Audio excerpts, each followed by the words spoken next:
I am Stephen Davis, Senior Market Strategist, RJO Futures, here to talk to you about commodities, the grain markets in particular. We'll start with corn this morning.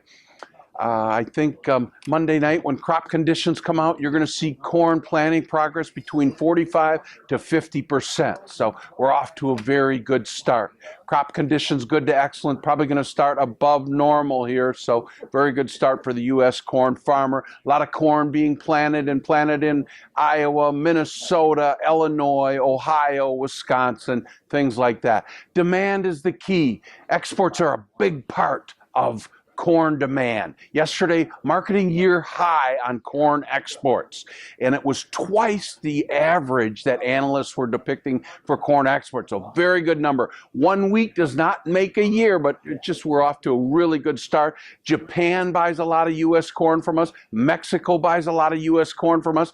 Brazil is buying a lot of U.S. corn from us. This morning, USDA announced new tenders of U.S. corn sold to Japan. So good story there going forward. Soybean market. Many analysts will tell you the soybean market is overbought here. So it is what it is. I haven't seen a speculative frenzy in soybean and soybean meal like we're seeing here in a long, long time. Sunday's May 1st. We flip the calendars. Weather looks good next week. So they're going to continue to plant corn, plant soybeans, and certainly soybeans are vulnerable to this fundamental going forward. Watch even numbers. Markets like even numbers. July soybeans under $10 here, and they're currently around $10.30, so it could get messy down below there.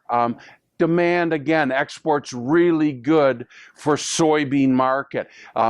Argentina, Brazil, they got weather snafus there, so Argentina got more rain in a short period of time during this harvest that's going on there than any time in the history of their great country. So China front running, knowing some situation going on in Argentina, Brazil, they buy U.S. soybeans. So that's a good story, and I think it's going to continue.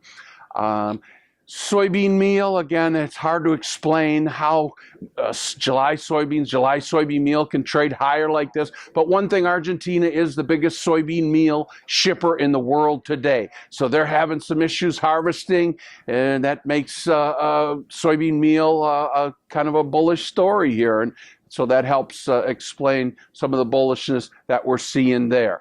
I read this week, options on commodities, the volume and activity overtook options on equities here for the first time. So this is a boom for commodities. I really think we're in the second or third inning of what's going on here, and we're leaning towards 1 million contracts of corn traded and 1 million contracts of soybeans traded each and every day. So keep an eye on crude oil. It's higher this morning. Keep an eye on the dollar. It's lower this morning. Perhaps we're in a new wave of commodity optimism, lower dollar, higher CRB, higher crude oil prices, and that makes corn and soybeans trade higher as well. I'm going to leave you with this, commodities are not over. Nobody's touting commodities here. Commodities are just beginning. Let's have an excellent weekend. Thank you. Futures and options on futures may involve substantial risk and may not be suitable for all investors.